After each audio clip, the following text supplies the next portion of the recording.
Dear students, ये कुछ fact है जो ऑक्साइडों के बारे में अपने को ध्यान में रखने हैं। जैसे पहले यहाँ पर मैंने लिख दिया कि क्या है कि जो सल्फर का डाइऑक्साइड है वो एकमात्र ऐसा ऑक्साइड है जो कौन सी अवस्था में होता है, गैस अवस्था में होता है। अन्य इसके जो ऑक्साइड होते हैं जैसे टेलुरियम ऑक्साइड हो गया, डाइऑक्साइड हो गया, सिलीनियम डाइऑक्साइड हो गया, ये कौन सी अवस्था में होते हैं? ठोस अवस्था में होते हैं। आप बोलोगे कि सर आपने लास्ट वाला ऑक्साइड नहीं दिखाया। लास्ट वाला ऑक्साइड इसलिए नहीं दिखाया क्योंकि इसके जितने भी कंपाउंड अपने को वैसे ध्यान में नहीं रखना, ये बनाता नहीं है। नहीं बनाने का रीजन ये कौन सा पोलोनियम एक रेडिएटिव तत्व, अपने को ये चीज पता है, वैसे ही अपने लिखते जाते हैं कि ये इस प्रकार के क्या कर सकता है, हाइड्राइड बना सकता है अगर रेडिएटिव तत्व न होता तो ये थोड़ी सी चीज ध्यान रखना कि जो सल्फर का डाइऑक्साइड है वो कौन सा होगा, गैस अवस्था में होगा, और जो टेलुरियम ऑक्साइड हो गया, डाइऑक्साइड होगा, और सिलीनियम डाइऑक्साइड होगी, ये कौन सी अवस्था में होंगे? ठोस अवस्था में होंगे। फिर सेकंड आता है कि जो सल्फर की जो संरचना होती है, सल्फर डाइऑक्साइड की संरचना, वो संरचना अपने देखते हैं तो ए साइड में अपने देखते हैं कि एक एकाकी इलेक्ट्रॉन निगम सल्फर क्या कर देता है, ऑक्सीजन को स्थानांतरित कर देता है। इस ऑक्सीजन को अपने ने ए मान लिया, इसको बी मान लिया। फिर सेकंड किसी और अन्य कंपाउंड में देखते हैं, इसी सल्फर डाइऑक्साइड के दूसरे अणु में देखते हैं तो पाते हैं कि बी को क्या कर रहा है, अपने एकाकी इलेक्ट्रॉन को स्थानांतरित कर रहा है। मतलब अपने ये नहीं कह सकते कि जो एकाकी इलेक्ट्रॉन है उसने स्थानांतरित किया है वो सिर्फ ए को ही किया है, या फिर अपने ये भी नहीं बोल सकते कि जो सल्फर है वो ऑक्सीजन बी के साथ ही क्या करता है, पाई बंध का निर्माण करता है, ए के साथ में पाई बंध का निर्माण नहीं करता। ये तो अपने स्ट्रक्चर देखते हैं तो वैसे लिख देते हैं कि सल्फर इस टाइप के यौगिक बना सकते हैं या इस प्रकार का यौगिक बना सकता है, मतलब ऑक्साइड का निर्माण कर सकता है इस संरचना की टाइप से। लेकिन जब इलेक्ट्रॉन विवर्तन अध्ययन से अपने अच्छी तरह से इनकी संरचना का अध्ययन करते हैं तो देखते हैं कि जो इनके बीच में बंध है यानी पाई बंध है वो दोनों तरफ क्या होता है, हाफ हाफ होता है। मतलब ऑक्सीजन के इस ऑक्सीजन के साथ भी पाई बंध का गुणधर्म रखता है, इस ऑक्सीजन के साथ भी पाई बंध का गुणधर्म रखता है। मतलब पाई बंध दोनों में बनाता है, और पाई बंध बनाता है तो अपने को पता है कि बंध लंबाई क्या हो जाती है, कम हो जाती है। तो अपने कह सकते हैं कि इनके दोनों के बीच में जो बंध लंबाई होती है वो समान होती है। समान होने का कारण इनका ये है कि जो अपने एकाकी इलेक्ट्रॉन को उसने स्थानांतरण किया है, यानी पाई बंध का जो निर्माण किया है वो दोनों पर क्या किया, उसने समान किया, इसलिए मैंने -हाफ दिखा दिया। आपको ये चीज तो पता ही होगी कि ये अपनों ने जब व्यंजन की वर्ग की संरचना का अध्ययन करते हैं तब भी ये चीज देखते हैं कि अनुनाद द्वारा क्या कर लेता है, वो अपने पाई इलेक्ट्रॉनों का स्थानांतरण कर देता है। संरचना पे कभी इस टाइप से संरचना बनाते हैं तो कभी अपने इस टाइप से संरचना बना देते हैं।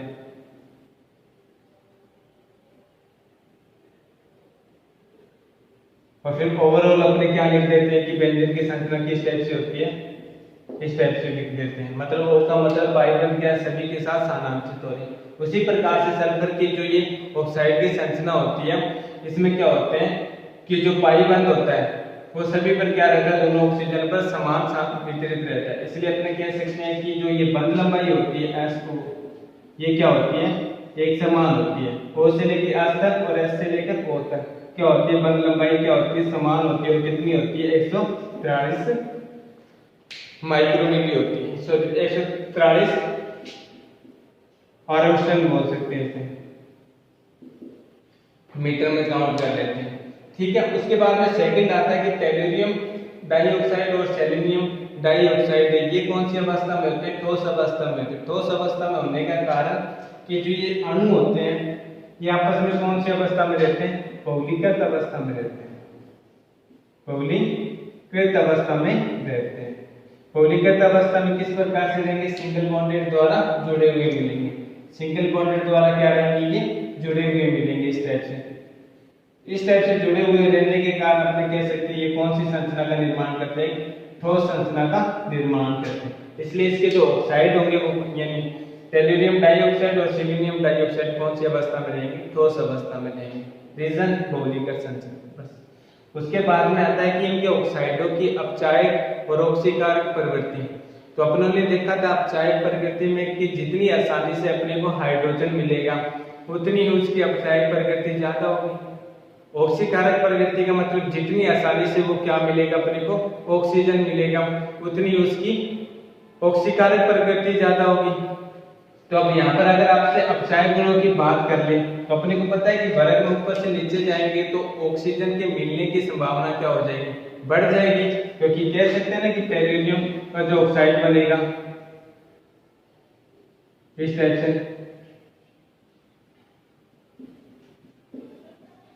से जो ऑक्साइड मिलेगा इनके बीच में बंध लंबाई बढ़ेगी, और बंध लंबाई बढ़ेगी तो अपने कह सकते हैं ऑक्सीजन आसानी से रिलीज हो जाएगा, आसानी से निष्कासित हो जाएगा, आसानी से मिल जाएगा, और जितनी आसानी से ऑक्सीजन मिल जाएगा उसकी ऑक्सीकारक गुण उतना ही अधिक होगा। लेकिन यहाँ पर अपने बात किसकी कर रहे हैं, अपचायक गुण की, तो अपने को अपचायक गुण दिखाना है। अपचायक गुण किसका ज्यादा होगा, जो ऑक्सीजन आसानी से निष्कासित नहीं करेगा। तो सल्फर डाइऑक्साइड का अपचायक गुण जो क्या होता है, सबसे ज्यादा होता है, क्योंकि ये ऑक्सीजन को आसानी से निष्कासित नहीं करता। और उसके बाद में हमने पता है कि सेलेनियम का आकार, टेलुरियम का आकार बढ़ते जाने के कारण इनके बीच में जो बंध लंबाई होती जाती है वो बंध लंबाई क्या होती जाती है, बढ़ती जाती है, और बंध लंबाई बढ़ने के कारण इनके अपचायक गुण कम होते जाते हैं और ऑक्सीकारक गुणों में क्या आती जाती है, बढ़ोतरी होती जाती है ऑक्सीकारक गुणों में। ठीक है, तो अपचायक गुण का ध्यान रखना ऑक्साइडों के। और कुछ गैसीय अवस्था और ठोस अवस्था का ध्यान में रखना। उसके बाद में ऑक्सीजन आता है अपना। ऑक्सीजन के बनाने की कुछ विधियां आती है, उसके कुछ गुणधर्म आते हैं। जैसे अपनों ने नाइट्रोजन देखा था, डाई नाइट्रोजन के बनाने की विधियां देखी थी और उसके गुणधर्म देखे थे। उसी प्रकार से ऑक्सीजन की बनाने की विधियां देखेंगे और उसके गुणधर्म देखेंगे। बनाने की विधियां सिंपल सी विधियां, कुछ ध्यान में नहीं रखना, अपने को बस थोड़ा सा देखना है, अपने आप पता चल जाएगा कि ये ऑक्सीजन अपने क्या कर सकते हैं, इससे ऑक्सीजन का निर्माण कर सकते हैं। तो होगा कैसे, तो पहले एक चीज ध्यान रखना, एक वैज्ञानिक था, सिले नामक एक वैज्ञानिक था।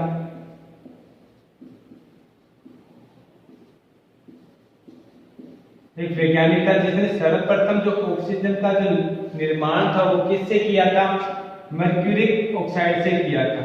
मर्क्यूरिक ऑक्साइड को उसने क्या किया, गर्म किया और किसका निर्माण कर दिया, उसने ऑक्सीजन का निर्माण कर दिया था। तो एक ये वैज्ञानिक का ध्यान में रखना कि सबसे पहले ऑक्सीजन का निर्माण किसने किया था, किस वैज्ञानिक ने किया था, तो शिले ने किया था। और किस यौगिक से किया था, तो मर्क्यूरिक ऑक्साइड था, मर्क्यूरिक ऑक्साइड। मर्क्यूरिक ऑक्साइड को उसने क्या किया, गर्म किया, और गर्म करके किसका निर्माण किया था, उसने ऑक्सीजन का निर्माण किया था। यह चीज एक वैज्ञानिक का थोड़ा सा नाम ध्यान में रखना है अपने को। ठीक है, तो ये कहां पर किया था, इसने करेगा कहां पर, प्रयोगशाला में करेगा। तो प्रयोगशाला में इसने इसका क्या किया था, निर्माण किया था। सिले नामक वैज्ञानिक ने ऑक्सीजन की सर्वप्रथम खोज की थी, और खोज किस यौगिक से की थी, तो मर्क्यूरिक ऑक्साइड से की थी। उसने प्रयोगशाला में इसे गर्म किया और ऑक्सीजन का निर्माण किया था। ये तो अपने भी कर सकते थे, लेकिन अपने को ये कंपाउंडों का ही नहीं पता था। ये कौन से अपने कह सकते हैं, फ्रांस के, ब्रिटिश के, इस प्रकार के ये क्या होते हैं, व्यक्ति होते हैं जिनको बचपन में ही इन चीजों की नॉलेज बता दिया जाता है। अपने को तो मोबाइल दे दिया जाता है। ठीक है, उसके बाद ये मर्क्यूरिक ऑक्साइड से इसने क्या कर लिया, ऑक्सीजन का निर्माण कर लिया। अब अपने ऑक्सीजन को भी पता है कि ऑक्सीजन 3 प्रकार के समस्थानिक रखता है, 8, 16, 8, 17, 8, 18। ये 3 प्रकार के इसके क्या होते हैं, समस्थानिक होते हैं। समस्थानिक का मतलब जिसका परमाणु क्रमांक समान हो लेकिन परमाणु द्रव्यमान संख्या क्या हो, भिन्न भिन्न हो, उसे अपने किस में काउंट करते हैं, समस्थानिक संख्या में काउंट करते हैं। ठीक है, या फिर ऐसे कह सकते हैं जिसमें इलेक्ट्रॉन और प्रोटॉन की संख्या समान हो लेकिन न्यूट्रॉन की संख्या क्या हो, भिन्न भिन्न हो। तो इसके जो समस्थानिक होता है सबसे ज्यादा जो यूज होते हैं, ये कह सकते हैं कि 90.27% ऑक्सीजन का ये समस्थानिक काम में लिया जाता है, 0.0038% ये लिया जाता है, और लास्ट में जो 18 वाला आता है वो 0.001% लिया जाता है। ऐसे करके टोटल इनका जो परसेंटेज रेशियो निकल के आता है वो कितना निकल के आता है, 100 निकल के आता है। ये ज्यादातर कौन सी अभिक्रिया में यूज किया जाता है, कार्बनिक अभिक्रिया में यूज किया जाता है। ये थोड़े से फैक्ट इफेक्ट अपने को ध्यान में रखने बस। अभिक्रिया में क्या किया जाता है, इनका यूज किया जाता है। ऑक्सीजन सर्वप्रथम निर्माण किसने किया था? तो शीले नामक वैज्ञानिक ने किया था। कौन से यौगिक से किया था? तो मर्क्यूरिक ऑक्साइड से किया था। ऑक्सीजन के कितने समस्थानिक होते हैं? तो 3 समस्थानिक होते हैं। सबसे ज्यादा यूज अपने जो नॉर्मल करते हैं 8 और 16 वाले क्या किया जाता है? सबसे ज्यादा यूज किया जाता है। और जो लास्ट वाला वो कौन सी अभिक्रिया में? जो रेडियोएक्टिव कार्बनिक अभिक्रिया होती है उनमें इसका क्या किया जाता है? 8 16 का यानी 8 18 वाले ऑक्सीजन के समस्थानिक का काम में लिया जाता है या फिर प्रयोग में लिया जाता है। अब आते हैं इसकी बनाने की विधियां। बनाने की विधियां में अपने ने पहले देखी थी कि कैसे इसने खोज की। तो बनाने की विधि में फर्स्ट विधि आती है प्रयोगशाला विधि। प्रयोगशाला विधि में कुछ नहीं है, एक कंपाउंड का अपने को नाम पता होना चाहिए। पोटेशियम क्लोरेट, इसे क्या बोलते हैं अपने? Potassium chlorate. तो पोटेशियम क्लोरेट को अगर अपने क्या करते हैं? गर्म करते हैं तो किसका निर्माण होता है? पोटेशियम क्लोराइड प्लस में ऑक्सीजन का निर्माण होता है। ये इसकी कौन सी विधि है? प्रयोगशाला विधि। प्रयोगशाला विधि में कैसे बनाया जाता है? तो पोटेशियम क्लोराइड को गर्म किया जाता है। पोटेशियम क्लोराइड को गर्म करने पर ये पोटेशियम क्लोराइड प्लस ऑक्सीजन में क्या हो जाता है? कन्वर्ट हो जाता है और ये ऑक्सीजन अपने को क्या मिल जाती है? प्राप्त हो जाती है। बनाने की विधि है तो अपने को ऑक्सीजन का निर्माण करना है बस। तो सेकंड विधि आती है इसकी औद्योगिक विधि। औद्योगिक विधि, औद्योगिक विधि में अपनों ने देखा था ना नाइट्रोजन डाइनाइट्रोजन का निर्माण कैसे हुआ था औद्योगिक विधि में। क्योंकि अपने को पता है कि नेचर के अंदर नाइट्रोजन कितनी मात्रा में प्रेजेंट है? 78%। ऑक्सीजन कितनी मात्रा में प्रेजेंट है? 21%। तो वायु के सेम वही करेंगे अपने कौन सा? वायु का प्रवाची आसवन। वायु का प्रवाची आसवन करेंगे। वायु का प्रवाची आसवन करेंगे। क्या करेंगे? वायु के प्रवाची आसवन में तो अपने को पता है था कि इसमें क्या कर लिया अपनों ने? वायु को द्रवित अवस्था में करके रख दिया। अब इस द्रवित वायु अवस्था में ऑक्सीजन भी है और नाइट्रोजन भी है। क्योंकि अपने को पता है कि वायु में कौन कौन से एनवायरनमेंट में वायु जो प्रेजेंट है उसके अंदर नाइट्रोजन और ऑक्सीजन की कितना रेशो प्रेजेंट है उतनी रेशो में यहाँ पर क्या हो जाएगी? ऑक्सीजन और नाइट्रोजन अपने को मिल जाएगी द्रव अवस्था में। क्योंकि अपने क्या करें? पहले वायु को संघनित करेंगे, द्रव अवस्था में लाएंगे। द्रव अवस्था में लाएंगे तो उस द्रव में क्या होगा? O2 और N2 प्रेजेंट होगा। और अपने को पता है कि नाइट्रोजन होता है, वो नाइट्रोजन के जो मॉलिक्यूल्स होते हैं वो कौन से टेम्परेचर पर वाष्प अवस्था में कन्वर्ट हो जाते हैं? तो अपने को पता है कि 77.6 केल्विन पर कौन सी अवस्था में आ जाते हैं? ये वाष्प अवस्था में आ जाते हैं। ये चीज अपने को पता है। और दूसरी अपने को ऑक्सीजन का भी पता है कि ऑक्सीजन के जो मॉलिक्यूल्स होते हैं ये कौन से टेम्परेचर पर? तो 90 केल्विन पर कौन से अवस्था में आ जाते हैं? वाष्प अवस्था में आ जाते हैं।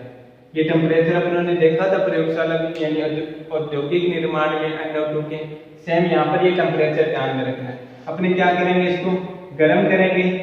गर्म करेंगे तो अपने को पता है कि जैसे अपनों ने क्या किया? इसको गर्म किया तो सबसे पहले क्या निकलेगा?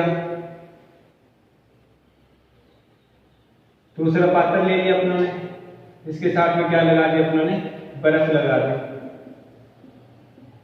अब जैसे अपनों ने गर्म किया तो सबसे कम टेम्परेचर किसका है? नाइट्रोजन का है। तो 77.6 केल्विन पर जैसे ही टेम्परेचर पहुंचा तो सारी नाइट्रोजन जो वाष्प अवस्था में कन्वर्ट होकर यहाँ पर बर्फ लगा हुआ है ठंडी होकर वापस किस अवस्था में कन्वर्ट हो जाएगी? द्रव अवस्था में। और शेष अपने पास यहाँ पर सारी जो कन्वर्ट हुई है वो कौन सी? N2 मिल जाएगी। और जो बची हुई रह जाएगी वो कौन सी हो जाएगी? अपनी ऑक्सीजन हो जाएगी। उसको क्या कर लेंगे? फिर अपने अलग कर लेंगे। जैसे नाइट्रोजन अपना निष्कासित हुआ तो शेष कौन सी रही? ऑक्सीजन। उसको फिर क्या कर लेंगे? अलग कर लेंगे। यही विधि कौन सी है? नाइट्रोजन के निष्कासन, नाइट्रोजन के निर्माण की औद्योगिक विधि थी। और यही विधि किसकी है? ऑक्सीजन के निर्माण की औद्योगिक विधि है। औद्योगिक विधि में पहले वायु को क्या किया जाता है? सांद्रित किया जाता है, संघनित किया जाता है, द्रव अवस्था में लाया जाता है। फिर थोड़े टेम्परेचर पर क्या करेंगे? अपने गर्म करेंगे।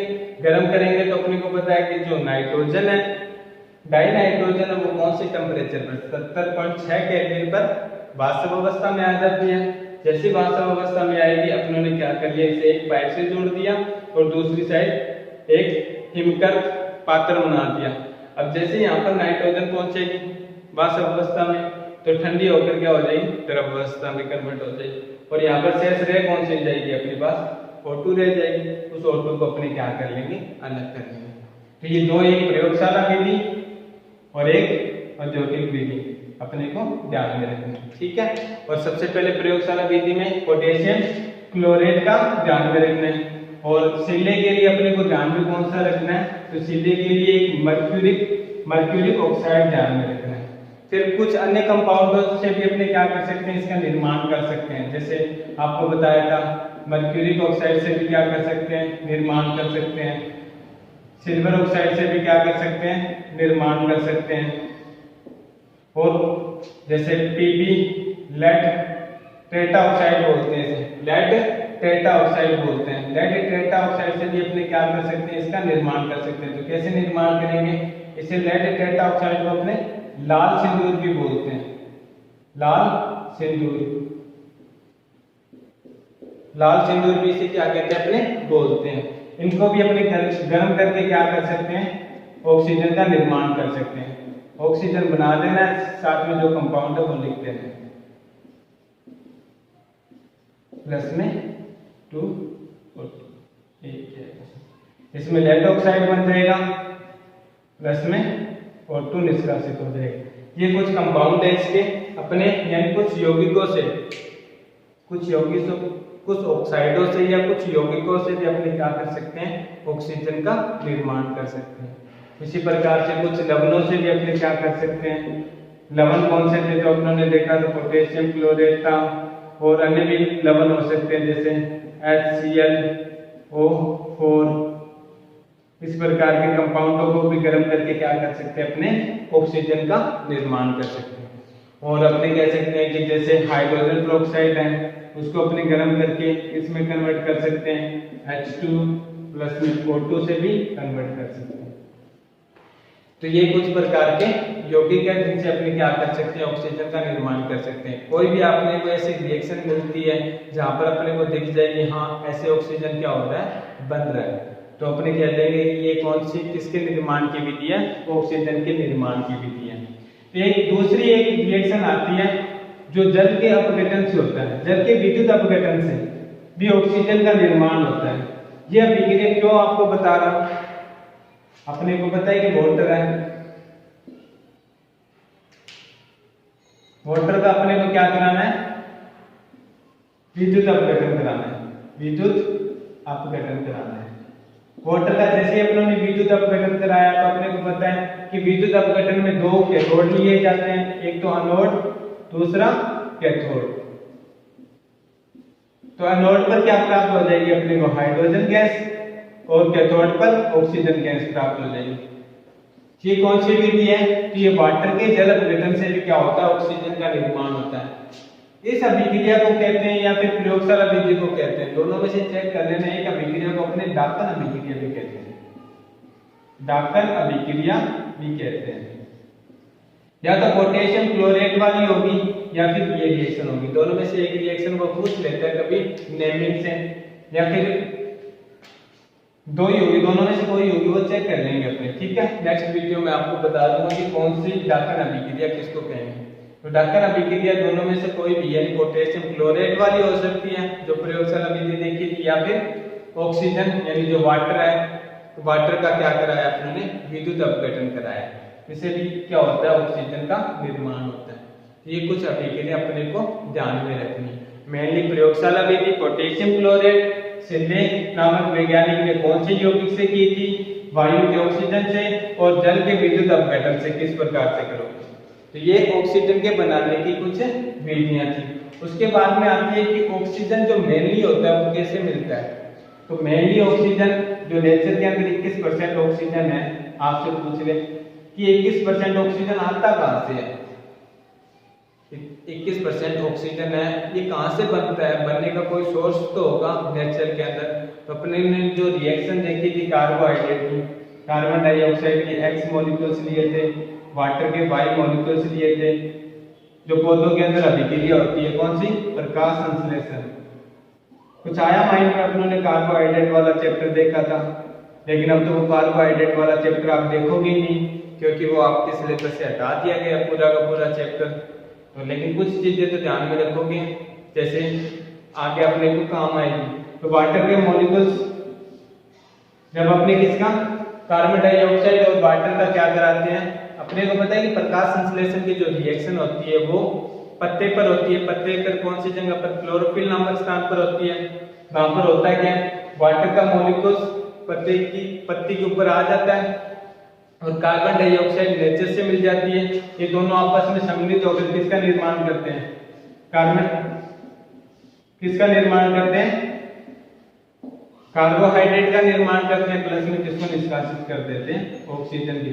कितने अणु को निष्कासित करेंगे?